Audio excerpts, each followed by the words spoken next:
നമസ്കാരം. മലയാളി വാർത്തയിലേക്ക് എല്ലാ മാന്യ പ്രേക്ഷകർക്കും സ്വാഗതം. ഇപ്പോൾ ഹോർമുസ് കടലിടുക്ക് അടച്ചതോടെ വലിയ പ്രതിസന്ധിയാണ് ലോകം മുഴുവൻ നേരിടുന്നത്. ഈ ഒരു സാഹചര്യ ചർച്ചകളൊക്കെ പരാജയപ്പെട്ട് ഇങ്ങനെ നിൽക്കുന്ന ഈ സാഹചര്യത്തിൽ ഇറാൻ ഇന്ത്യയോട് ഒരു അഭ്യർത്ഥന നടത്തിയിരിക്കുകയാണ്. അപ്പോൾ എന്താണ് സാർ, രാജേന്ദ്ര സാർ, അത് എന്ത് തരത്തിലുള്ള അഭ്യർത്ഥനയാണ്? എന്താണ് ഇറാൻ്റെ ആവശ്യം? അതിലേക്ക് വരാം. പക്ഷേ പ്രധാനപ്പെട്ട ഈ വാർത്ത നമ്മുടെ മുഖ്യധാര പത്രങ്ങളിൽ ഒന്നും തന്നെ വന്നിട്ടില്ല, മലയാളത്തിലുള്ള. അതാണ് ഏറ്റവും അത്ഭുതപ്പെടുത്തുന്നതും ഞെട്ടിക്കുന്നത്. അതേസമയം നമ്മുടെ ഏറെക്കുറെ ശത്രു രാജ്യമെന്ന് കരുതപ്പെടുന്ന ചൈനയിലേക്ക് അമേരിക്കൻ പ്രസിഡന്റ് ട്രംപ് പോയ വാർത്തയ്ക്ക് വലിയ പ്രാധാന്യവും കൊടുത്തിട്ടുണ്ട്. വാർത്തകളിൽ നമ്മൾ സ്വീകരിക്കുന്ന ഒരു അവലംബം proximity is an important tool in determining the importance of news. അങ്ങനെയാണ് ന്യൂസിനെ നമ്മൾ പ്രയോറിറ്റൈസ് ചെയ്യുന്നത്. ഇപ്പം ചൈനയിൽ എന്ത് നടക്കുന്നു എന്നുള്ളതിനേക്കാൾ ഇന്ത്യയിൽ എന്ത് നടക്കുന്നു എന്നുള്ളതിനാണ് പ്രാധാന്യം. ഇന്ത്യയിലേക്കല്ല ട്രംപ് വന്നത്, പത്രങ്ങളുടെ മാധ്യമപ്പടകളെല്ലാം കൂടെ ചൈനയിലേക്ക് അങ്ങ് പോയിരിക്കുക ട്രംപിൻ്റെ പിന്നാലെ. ഇന്ത്യയിലെ ഈ അരാച്ചി എന്ന് പറയുന്ന യുദ്ധകലുഷിതമായിട്ടുള്ള പശ്ചിമേഷ്യയിലെ സ്ഥിതിഗതികളിൽ ഒരു ഭാഗം ഉള്ള ഇറാൻ്റെ വിദേശകാര്യമന്ത്രിയായിട്ടുള്ള അബ്ബാസ് അരാക്ചി ഇന്നലെ ഈ ഭൂഖണ്ഡത്തിൽ എത്തിയത് ഒരു വാർത്തയായിട്ടില്ല മാധ്യമങ്ങൾക്ക്. അപ്പോൾ ഇത് വാസ്തവത്തിൽ ഒന്നുകിൽ പക്ഷം പിടുത്തം അല്ലെങ്കിൽ മാധ്യമ പ്രവർത്തനത്തെക്കുറിച്ചുള്ള നിരക്ഷരത എന്ന് മാത്രമേ വിശേഷിപ്പിക്കാൻ കഴിയുള്ളൂ. മറ്റൊന്നും അതിനെ പറയാൻ പറ്റില്ല. കാരണം വളരെ പ്രധാനപ്പെട്ട ഒരു മീറ്റിംഗാണ് ഇന്ത്യയിൽ നടക്കുന്നത്. അതായത് സെപ്റ്റംബറിൽ നടക്കുന്ന ബ്രിക്സ് രാഷ്ട്രങ്ങളുടെ സമ്മേളനത്തിൻ്റെ മുന്നോടിയായി, ഇടയ്ക്ക് പറയട്ടെ, ബ്രിക്സ് രാജ്യങ്ങളുടെ അധ്യക്ഷ ഇരിക്കുന്നത് ഇപ്പോൾ ഇന്ത്യയാണ്. സെപ്റ്റംബറിൽ അതിൻ്റെ സമ്മേളനം നടക്കുന്നുണ്ട്. അതിന് മുന്നോടിയായിട്ട് വിദേശകാര്യമന്ത്രിമാരുടെ ഒരു യോഗമാണ്. ആ യോഗത്തിൽ ഇറാൻ്റെ 2 മന്ത്രിമാരാണ് പങ്കെടുക്കുന്നത്. അപ്പോൾ ഇന്ത്യയിലെ ഈ സബ്മിറ്റിന്, ഇന്ത്യ അധ്യക്ഷം വഹിക്കുന്ന ബ്രിക്സിൻ്റെ ഈ സമ്മേളനത്തിന് ഇറാൻ എത്രമാത്രം പ്രാധാന്യം കൊടുക്കുന്നുണ്ട് എന്നുള്ളതിൻ്റെ ഒരു സൂചനയാണത്.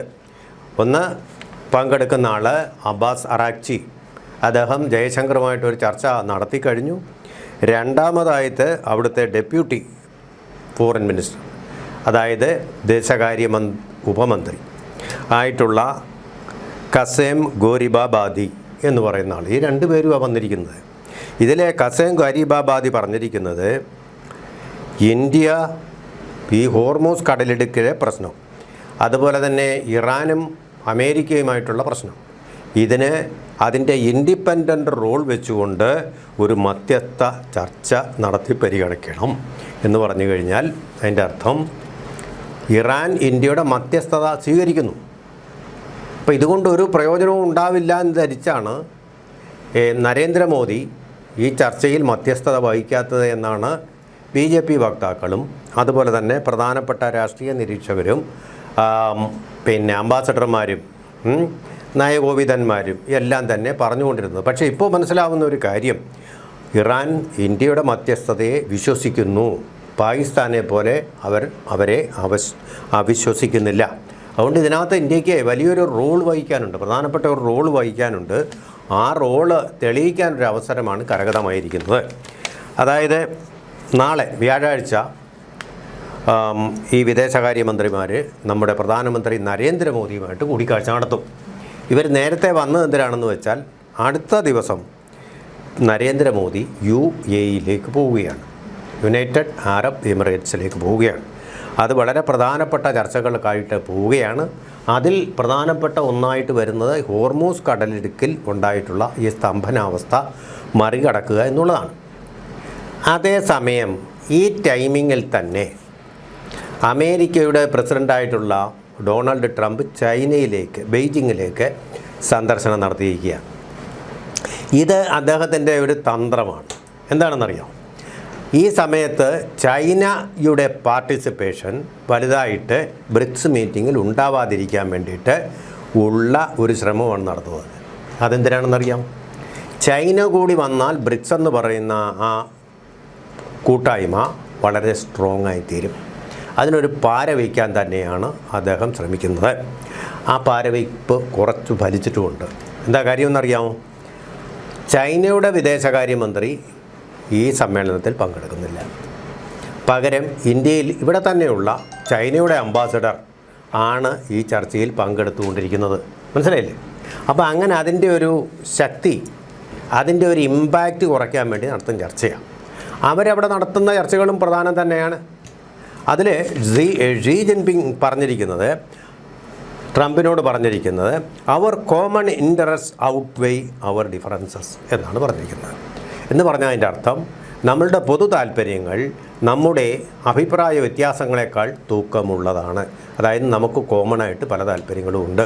അതിലൊന്നാണ് ഈ ഹോർമൂസ് കടലിടുക്കിലൂടെയുള്ള ഗതാഗതം പുനഃസ്ഥാപിക്കുക എന്നുള്ളത്. അതിൽ പ്രധാനപ്പെട്ട ഒരു കാര്യം, ചൈനയാണ് ഇറാനിൽ നിന്ന് ഏറ്റവും അധികം എണ്ണ ഇറക്കുമതി ചെയ്യുന്ന രാജ്യം. അപ്പോൾ ഒരു കോമൺ ഇൻട്രസ്റ്റാണ്, അത് തുറന്നു കിട്ടണമെന്ന് ചൈനയും ആഗ്രഹിക്കുന്നു, അമേരിക്കയും. അപ്പോൾ അവിടെയും ഈ വിഷയത്തിലൊരു ചർച്ച നടക്കും. ഇപ്പോൾ ഉടനെ തൈവാനെക്കുറിച്ചുള്ളൊരു തീരുമാനം ഉണ്ടാവില്ല, പക്ഷേ ഈ കാര്യത്തിലൊരു തീരുമാനം ഉണ്ടാകും. അങ്ങനെ ഏഷ്യയിൽ, സൗത്ത് ഏഷ്യയിൽ, ദക്ഷിണേഷ്യയിലെ പ്രധാനപ്പെട്ട 2 പ്ലേയേഴ്സ്, കീ പ്ലേയേഴ്സ് ആയിട്ടുള്ള ഇന്ത്യയും ചൈനയിലും ഇതിനു വേണ്ടിയുള്ള ചർച്ചകൾ നടക്കുന്നു എന്നുള്ളത് വളരെ സ്വാഗതാർഹമായിട്ടുള്ള കാര്യമാണ്. ആ ചർച്ചകൾ നടക്കുന്നു. കീ പ്ലേയേഴ്സായിട്ടുള്ള ഇറാൻ ഇവിടെ വരുന്നുണ്ട്, അമേരിക്ക ഇവിടെ വരുന്നുണ്ട്. അപ്പോൾ ഇതിലൊരു തീരുമാനം ഉണ്ടാക്കാനുള്ള ഏറ്റവും സുവർണമായിട്ടുള്ള അവസരമാണിതെന്നുള്ള കാര്യത്തിൽ യാതൊരു വിധമായ സംശയമില്ല. അതിനുള്ളൊരു വഴി ഇനി ഉരുത്തിരിഞ്ഞെടുക്കുക എന്നുള്ളതാണ് ഇതിലെ ഏറ്റവും പ്രധാനപ്പെട്ട ഒരു കാര്യം. അപ്പോൾ അതിനു വേണ്ടിയിട്ടുള്ള കാര്യങ്ങൾ നടക്കും എന്ന് നമുക്ക് പ്രതീക്ഷിക്കാം. ഇതിപ്പോൾ സെപ്റ്റംബറിൽ നടക്കാൻ പോകുന്ന annual grouping of BRICS countries, അതിൻ്റെ മുന്നോടിയാണിത്. നമുക്കറിയാവുന്ന പോലെ ഒരു കാര്യം മനസ്സിലാക്കേണ്ടത്, ബ്രിക്സ് എന്ന് പറഞ്ഞാൽ ബ്രസീൽ, റഷ്യ, ഇന്ത്യ, അതുപോലെ തന്നെ ചൈന, അതുപോലെ സൗത്ത് ആഫ്രിക്ക, ഈ രാജ്യങ്ങളുടെ കൂട്ടായ്മയാണ്. പേരിൽ അതേ ഉള്ളൂ എങ്കിലും 2024 നമ്മൾ 3 രാജ്യങ്ങളെ കൂടെ ചേർത്തു. അതിലൊന്ന് യുണൈറ്റഡ് അറബ് എമിറേറ്റ്സാണ്, UAE. രണ്ടാമത്തത് ഇറാനാണ്, ഇപ്പോഴത്തെ ബദ്ധശത്രുക്കൾ. മൂന്നാമത്തെ രാജ്യമെന്ന് പറയുന്നത് ഈജിപ്റ്റാണ്. അവരും ഇതിൽ അംഗങ്ങളുണ്ട്. ഇതിൻ്റെ ക്യാപിറ്റൽ ലെറ്റേഴ്സിൽ ആ പേരുകളിൽ സൂചിപ്പിക്കുന്ന ഒന്നുമില്ലെങ്കിലും അവരും കൂടി അംഗങ്ങളായിട്ടുള്ള കൂട്ടായ്മയാണ്. അതിനിപ്പോൾ ഇറാൻ വളരെയധികം പ്രാധാന്യമാണ് നൽകിയിരിക്കുന്നത്.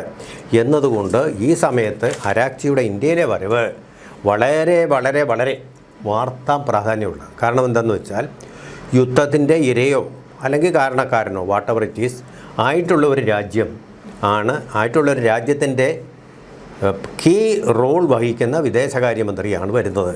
അതായത് അമേരിക്കയുമായിട്ട് ചർച്ച നടത്താൻ ഇസ്ലാമാബാദിൽ വന്ന ഒരാളാണ് ഇന്ത്യ സന്ദർശിക്കുന്നത്. ഇസ്ലാമാബാദിൽ അദ്ദേഹം വന്നപ്പോൾ ഇന്ത്യയിലെ പത്രങ്ങൾ അത് വലിയ വാർത്തയാക്കി. പക്ഷേ ഇന്ത്യയിൽ വന്നപ്പോൾ നമ്മുടെ മലയാള പത്രങ്ങളിലെ അതൊരു വാർത്തയേ അല്ല എന്നുള്ളതാണ് അവിടെ സംഭവിച്ചിരിക്കുന്നത്. അതുകൊണ്ടാണ് കേരളീയർ ഇതിൻ്റെ ഒരു പ്രാധാന്യം മനസ്സിലാക്കാത്തത്. അതുകൊണ്ട് തന്നെയാണ് നമ്മൾ ഈ മലയാളി വാർത്തയിലൂടെ ആ കാര്യം ജനങ്ങളെ അറിയിക്കുന്നത്. വലിയ പ്രധാനപ്പെട്ട ചർച്ചകൾ ഇപ്പോൾ ഡൽഹി നടക്കുകയാണ്. നമ്മളുടെ ഏതാണ്ട് മലയാളികളായിട്ടുള്ള ഏതാണ്ട് 50 ലക്ഷത്തോളം പേരുടെ സ്റ്റേക്ക്, അതുപോലെ നമ്മളുടെ അടുക്കളയിലെ ഈ തീ പൂട്ടാനാകാത്ത അവസ്ഥ, അതുപോലെ ഹോട്ടലുകൾ അടഞ്ഞു കിടക്കുന്ന അവസ്ഥയൊക്കെ അഡ്രസ്സ് ചെയ്യുന്ന ഒരു പ്രധാനപ്പെട്ട ചർച്ചയ്ക്ക് തുടക്കം കുറിക്കാൻ വേണ്ടി കൂടിയാണ് ഇറാൻ്റെ 2 വിദേശകാര്യമന്ത്രിമാർ ഇന്ത്യയിലേക്ക് വന്നിട്ടുള്ളത്. അവിടെ ചർച്ച നടക്കുകയാണ്. ജയശങ്കറാണ് ഇവിടെ നടക്കുന്ന വിദേശകാര്യമന്ത്രിമാരുടെ യോഗത്തിന് അധ്യക്ഷത വഹിക്കുന്നത്. അതുകൊണ്ട് പ്രത്യേകിച്ച് ഇറാൻ ഈ കാര്യത്തിൽ ഒരു ചർച്ച വേണമെന്ന് ഇന്ത്യയോട് ആവശ്യപ്പെട്ടിരിക്കുന്നത് കൊണ്ട് ആ ചർച്ചയിൽ നിന്ന് വഴുതി മാറാൻ ഇന്ത്യക്ക് കഴിയുകയുമില്ല. അതുകൊണ്ട് തന്നെ ഈ കൂട്ടായ്മയുടെ ശ്രമഫലമായിട്ട് ഹോർമൂസ് കടലിടുക്ക് ലോകത്തിന് വേണ്ടി തുറന്നു കിട്ടും.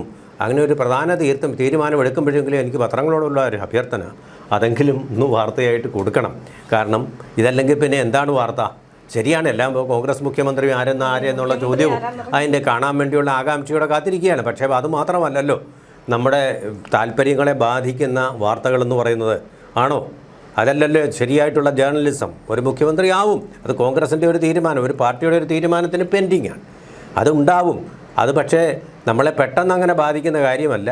ഇപ്പോൾ ഇവരൊരു മുഖ്യമന്ത്രി ഇല്ലെങ്കിലും ചീഫ് സെക്രട്ടറി കാര്യങ്ങളൊക്കെ നടത്തി പോകും. അതാണ് നമ്മുടെ ബ്യൂറോക്രസിയുടെ ഒരു ശക്തി എന്ന് പറയുന്നതും നമ്മുടെ ഡെമോക്രസിയുടെ ഒരു ശക്തി അത് തന്നെയാണ്. അപ്പോൾ അതുകൊണ്ട് കെയർടേക്കർ ചീഫ് മിനിസ്റ്റർ ഇപ്പോഴും ഉണ്ട്. 23 ദിവസം അദ്ദേഹത്തിൻ്റെ ഭരണത്തിലിരിക്കാം. അതുകൊണ്ട് അങ്ങനെയുള്ള പേടികളൊന്നും വേണ്ട. ആ മുഖ്യമന്ത്രിയുടെ മാത്രമാണ് വാർത്തകളെന്ന് വിചാരിക്കേണ്ട. മലയാളികളുടെ വളരെ പ്രധാനപ്പെട്ട ഒന്നാണ് ഇങ്ങോട്ടുള്ള എണ്ണ നീക്കം, പാചകവാതക നീക്കം, അതുപോലെ തന്നെ ഗൾഫിലെ നമ്മുടെ തൊഴിലാളികൾ നമ്മുടെ മക്കളും സഹോദരങ്ങളും ഒക്കെ ആയിട്ടുള്ള ആളുകൾ അവരുടെയൊക്കെ സ്റ്റേക്കിനെ ബാധിക്കുന്ന ഒരു കാര്യം അവിടെ നടക്കുമ്പോൾ അത് വാർത്തയല്ലെങ്കിൽ പിന്നെ മറ്റെന്താണ് വാർത്ത, അല്ലേ?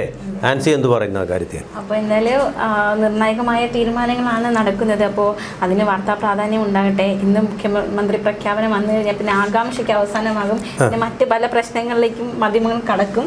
അപ്പോൾ എന്തായാലും വരും ദിവസങ്ങൾ നമുക്ക് കാത്തിരിക്കാം. എന്ന് മാത്രമല്ല, മുഖ്യമന്ത്രി ആരാണെന്ന് സീല് വെച്ച കവറിനകത്തുണ്ട്.